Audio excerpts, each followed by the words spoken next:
Hello everyone, привет! Today we are making something delicious and it's of course borscht. In fact, I already have it right here, but I'm gonna take you through all the steps of how I do it. I actually learned how to make it from my parents just by watching them.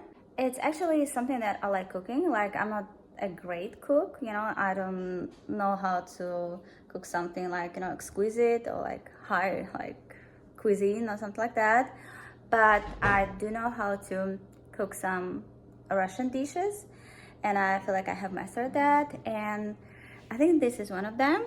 And so I think borscht actually has like different recipes, so different people cook it like in a slightly different way.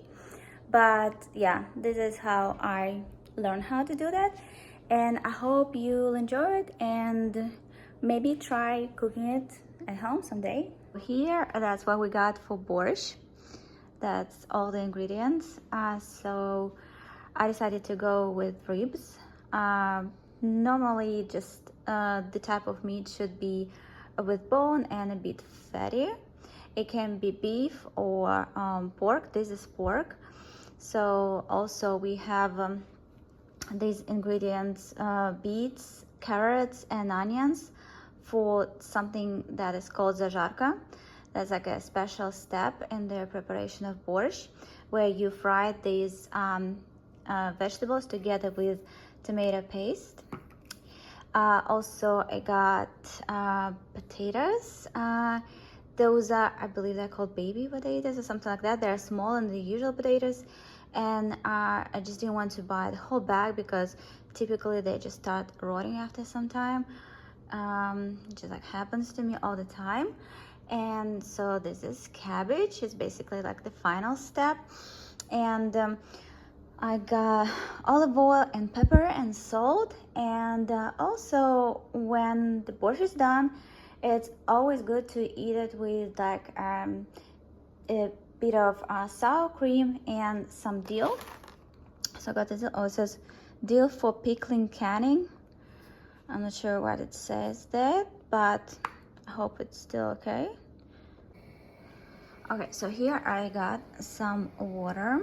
I found like the biggest saucepan because I have quite a lot of meat. And so I'm just gonna put the meat in here because when we cook borscht, we need to make the broth from scratch.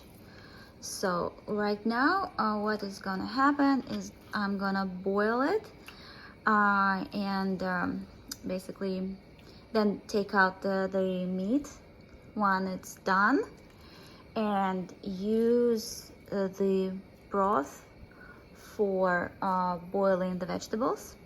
And then there are two options after that. Either I can put the ribs back just the way they are, like these big chunks, or I can just cut them into like little pieces and put them back so that it's like all kind of mixed together. And I do add some salt there as well. So while the broth is being cooked, now it's a good time to cut the vegetables for what I called zazharka. Zazharka is basically sauteed vegetables in tomato paste. You don't like really fry them, you kind of saute them. And it's like a very important step in the preparation of borscht because that's something that you're gonna add into the broth later. While the broth is being cooked, it's a good time to cut the vegetables. And I usually start with onions. So like if I have a bigger onion, just use just one. There's a smaller one, so I'm just gonna use two. And I also use like 2 carrots. And of course beets. In this case I'm just gonna use one because it's also quite big, and I usually cut it at the last because it's just gonna like paint my fingers, which I'm not really looking forward to. But anyway,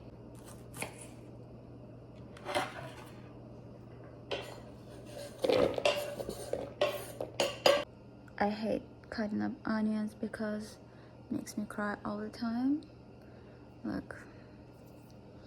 But I heard that if you use paper towel, a wet one, and you put it next to the onions when you cut them, it should help. But if you guys know something better, just let me know. Something that can help, so that I can stop crying. Here's a very important step in making broth. So when you see this foam that like covers the surface of your broth, you need to reduce the heat first of all, and then you also need to use like a bigger spoon or something like that, and take it just take it out and just like put it in a bowl. Like I actually don't know how you call this foam in English, but in Russian we say it's belok, and literally belok means protein. So I don't know what it means. It means like the protein goes to the surface or something, but like that's what, I don't know, my parents always did. They always got rid of it, and the idea behind it is that it should make the broth more like clear, like without these like pieces or whatever. So it's actually not like foam, it's like has some like little pieces there, so covered in the foam. So like I don't know how to say it in English properly, but I should have looked it up, to be honest. I am. If for the onion, I made these like little cubes. They're not too big, not too small. For carrots, I usually like if I have this carrot, I cut it into like 3 pieces, same size, and I then cut them like vertically, trying to make a kind of like little strips out of them. Strips or yeah, I think it's strips. Yeah, I always confuse strips and stripes, but I think I got it correct this time. So let's see how it goes.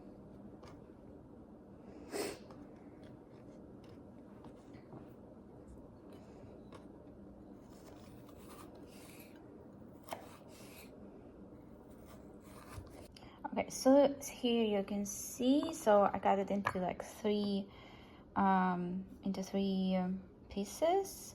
Then I cut it in half, and then I cut a half of it into these strips. So kind of like that.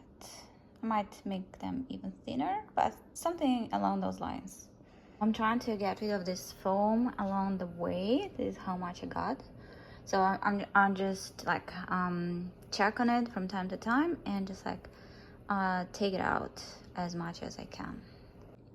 Okay, so here's the final result. I did make them thinner. It's like more like for the aesthetic purposes. Just like I like how they look in the soup, like that.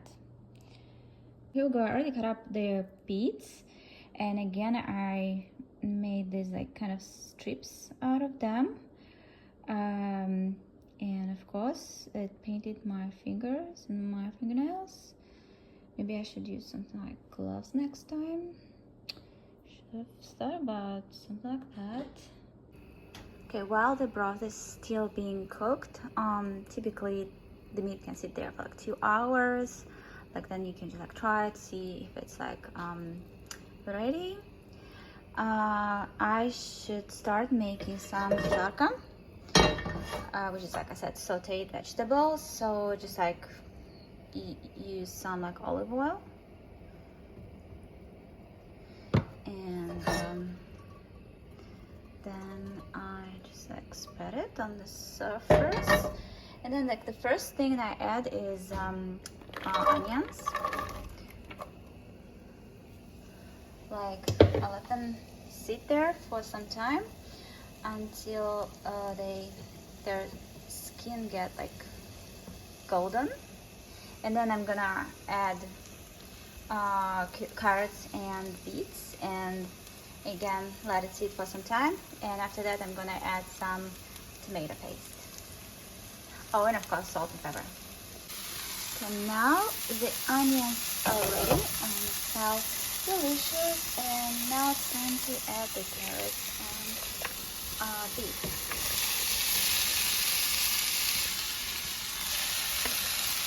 Here we go, and I'm gonna mix them together.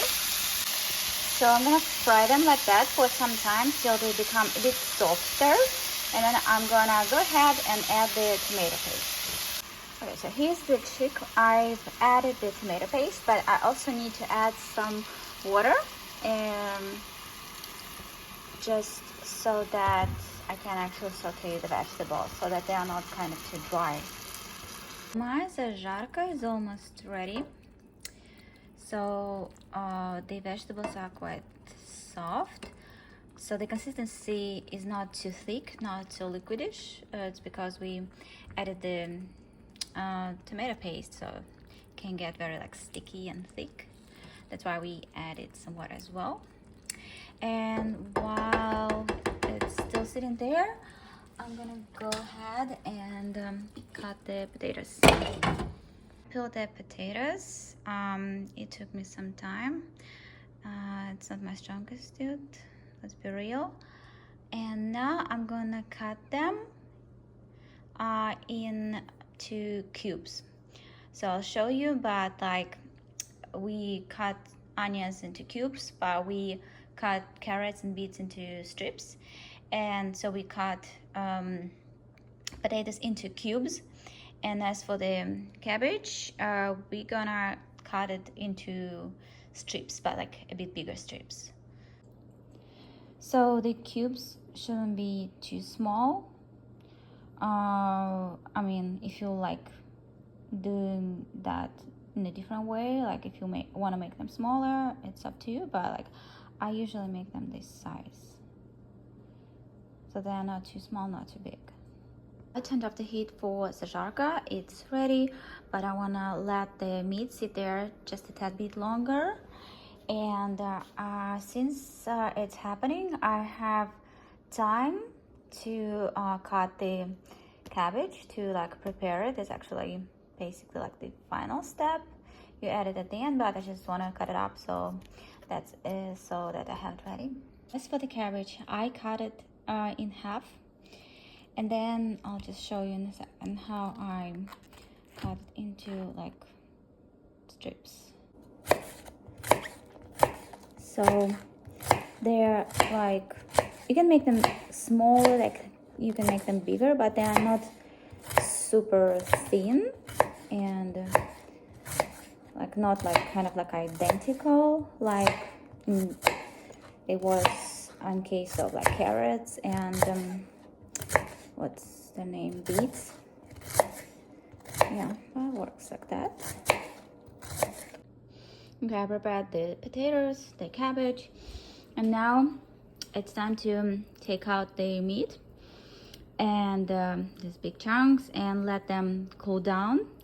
I think I'm gonna cut them up later. Like you can leave them like that, like I think I said before, or you can just like cut it up in like smaller pieces and add it back into the soup. The meat is ready and it's on the plate. I got my broth. It's nice and clear. And the next thing I'm gonna do is I'm gonna add this in here. Just like, basically I will just need to kind of like dump it in there. Just make sure I don't like splash it all over the place. That's probably the hardest part in this step. Okay, so yeah, we got this nice and red soup. I mean, it's not soup yet. We just need to kind of let it boil for some time, and then I'm gonna go ahead and add the potatoes, because it's gonna take some time for the potatoes to get softer.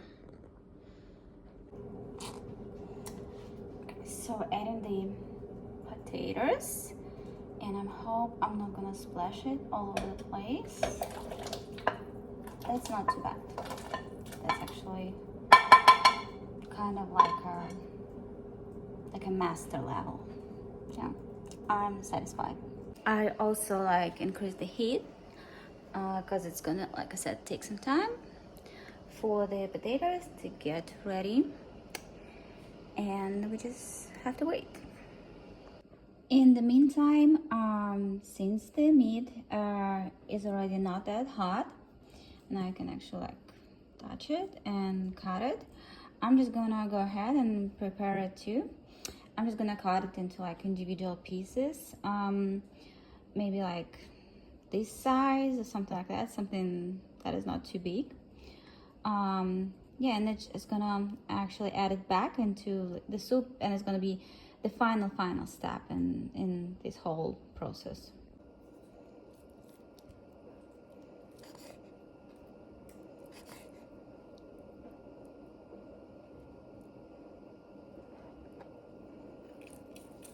Here we got everything ready, nice and yummy. And the next step is cabbage, sorry.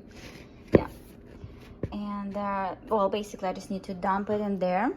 So the trick with cabbage, like at first it feels like it's a lot in there, and like, yeah, have like quite a lot of cabbage here.